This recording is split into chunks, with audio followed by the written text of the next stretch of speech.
السلام علیکم viewers, drama serial سکون کی آنے والی ایپیسوڈ میں آپ دیکھیں گے کہ شانزے کو ہوش آ جاتا ہے اور اینا بھی سب کے لیے دعا کر رہی ہوتی ہے۔ اور جب شانزے کو ہوش آ جاتا ہے تو بہت ہی زیادہ پریشان ہوتی ہے کیونکہ اسے وہ سب باتیں یاد آ جاتی ہیں جو اس کے ساتھ ہوئی ہوتی ہیں، اور حمدان کا برا بیہیویئر سب اس کے سامنے آ جاتا ہے۔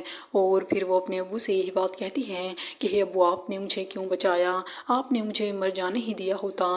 وہ زندگی سے بہت مایوس ہوتی ہے اور بالکل بھی جینا نہیں چاہتی۔ اس کے گھر والے جب یہ بات سنتے ہیں تو بہت حیران ہو جاتے ہیں۔ وہ اپنے گھر والوں کو یہ بات بھی بتا دیتی ہیں کہ حمدان کی اور میری شادی نہیں ہو سکتی کیونکہ حمدان پہلے ہی شادی کر چکا ہے۔ جب اس کے یہ گھر والے سنتے ہیں تو بہت حیران ہو جاتے ہیں کہ آخر ایسا کیسے ہو سکتا ہے۔ اور دوسری طرف رضا جیل سے چھوڑتے ہی اینا کے گھر جاتا ہے اور سوچ لیتا ہے کہ وہ اینا کے گھر جائے گا اور سب کو بتا دے گا کہ اس نے اینا کے ساتھ جو بھی کیا اینا کا تو اس میں کوئی قصور ہی نہیں تھا۔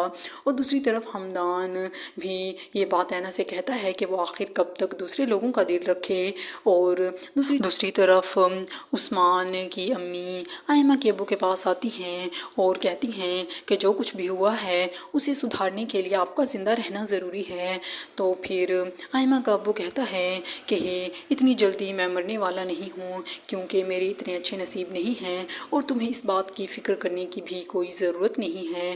اور یہی بات عثمان، آئمہ اور اس کے گھر والے سب سن رہے ہوتے ہیں۔ حمدان بھی اینا سے کہہ دیتا ہے کہ تم جب یہاں سے جاؤ گی تو مجھے بہت زیادہ تکلیف ہوگی کیونکہ وہ بھی اس سے بہت محبت کرتا ہے۔ اور دوسری طرف شانزے کے گھر والے یہی بات کر رہے ہوتے ہیں کہ آخر انہوں نے اتنے کون سے گناہ کیے ہیں اور وہ اتنے گناہ گار ہیں کیا جو ان کے بچوں کی زندگی میں خوشیاں ہی نہیں آ رہی۔